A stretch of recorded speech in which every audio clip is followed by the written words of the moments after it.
Hey guys, this is Ivan with OverlookeDENT, and in today's video we are going to work on a 4-digit combination lock. Bam! Alright, this was actually requested by a subscriber of mine, Spider-Mite. Basically, this is what I was able to come up with for him. It's based on other designs I've seen. My friend T made one before, my friend Feeks made one. His is a bit more complicated as usual, with butt switches and whatnot, but simple combination on this one. 1, 2, 3 and 4, and then you can exit out by hitting your button and then you're out. So I had most of this memorized, like this whole system from here, this and this here. Basically what this is conducts a signal. If the block is higher, it will not pass through, so you're able to set your combination. This is the first one, not based on because the fact that it's last or that it's the one that's actually number 1, but because it's first in line here. So what this does is it passes a signal through, and if it accepts it, because there is no block higher than that, it will actually pass a signal and then shoot it onto the first row of pistons here. Regardless of whether you have the right button or not, it'll shoot it through all the blocks and into the reset line, which shoots it to the second row of pistons. And what that does is it remembers 1, 2, 3, 4 blocks worth, either correctly or worth of mistakes. And when that happens, it lights this here that conducts upwards, and it goes and shuts off the light, which then resets it all. So these here actually dictate how long your door stays open for. So it just works on this concept, and it's fairly simple now that I kind of built it. When this goes up, it's actually going to conduct power through the green block down onto the piston, and it leaves it locked in. As soon as the power is cut off, for example when the torch gets reversed over there, it releases its grip. But yeah, that's pretty much the concept of it. So let's get to building it. And this I thought was a monostable circuit. Basically I heard that these were in place so that in case the buttons were pressed too fast, it would freak it out. So I was going to make it simpler and just run the lines right in.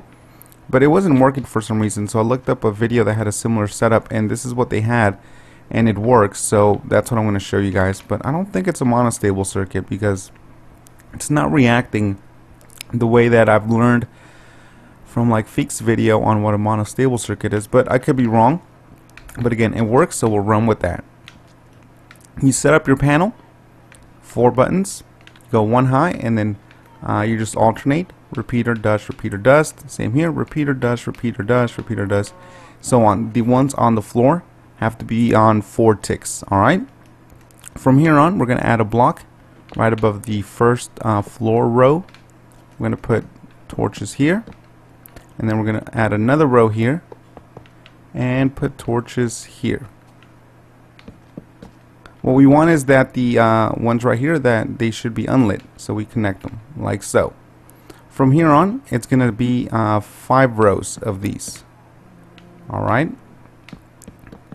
These are for the actual combination and for the reset itself.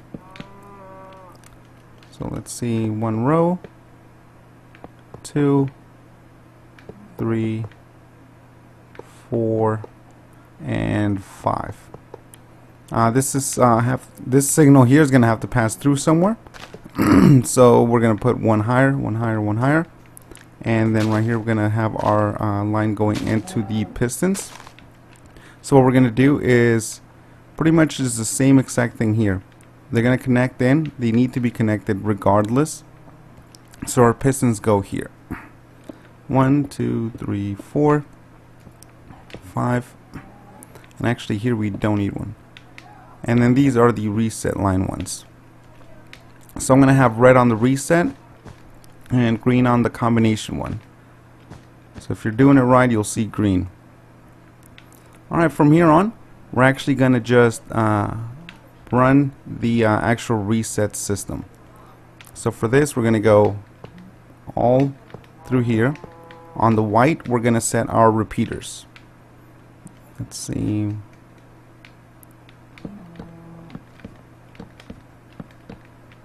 Alright, and we need 1 more row of repeaters.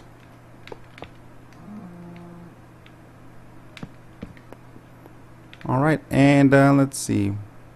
hold on, I changed it a bit because I added the note blocks. So on this one we don't need this. We need to run redstone here. This is going to run up. And this is going to be our reset line. Right here.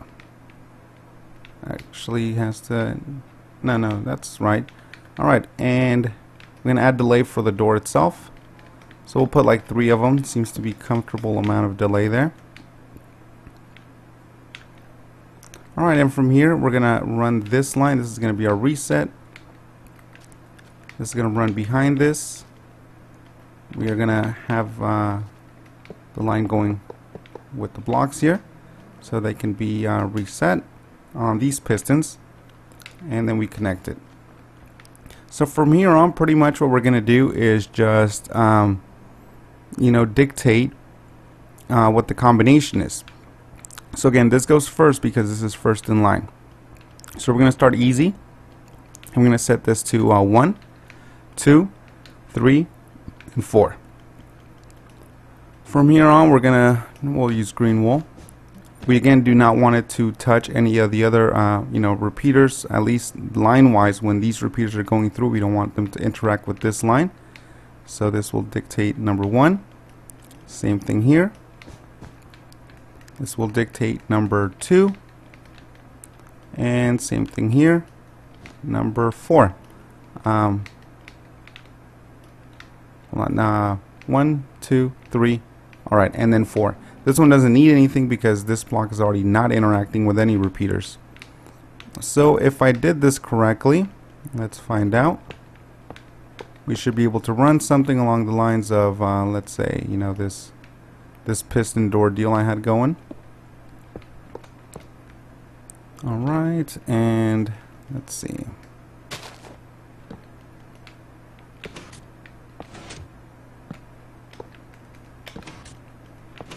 Alright, so what we're going to do is going to have this line going down here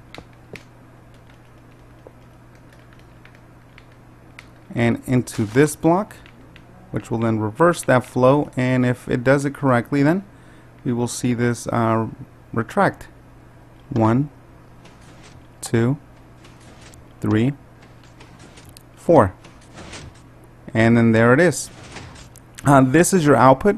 It can be plugged into pretty much anything. Over on this one I added basically just pretty much messing around at this point. Like I said, I was kind of getting what I was doing with these after I got to building it, and then I was just adding like a note block, pretty much just something to just mess around with. Like right now it's gonna cut this line, so the way that I have this, it isn't far enough to where I can just run it into this specific one. But yeah, at this point this can also be some kind of output as well, depending if there's something else that you're going to be running into. But yeah, if you wanted to do like a note block, all you do is just go up, set up a couple note blocks. You can just set a cord, which is what I did there. And then if you have, for example, this is your actual door, and all you're doing is coming out of this one, you need to have a way to get out. So again, 1, 2, 3, 4. So all you have to do is just something simple along the lines of running it to this line here, and get out of my way, you bastard. And then there's your exit point.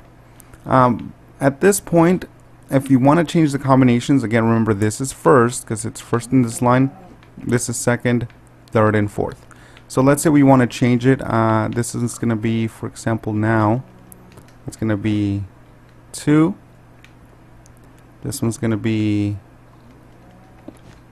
1, 2, 1, and then 3 and 4. So 2, 1, 3, 4.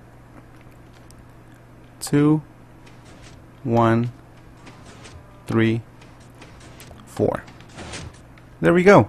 Awesome, guys. Well, the combination again is simple. Just remember it's going off of here, and on the fourth one, if it involves an actual number 4, you don't need any additional blocks since there's nothing else going there. But yeah, I hope you guys liked the video. Subscribe up top. If you have any questions, let me know. But yeah, awesome guys. Peace out.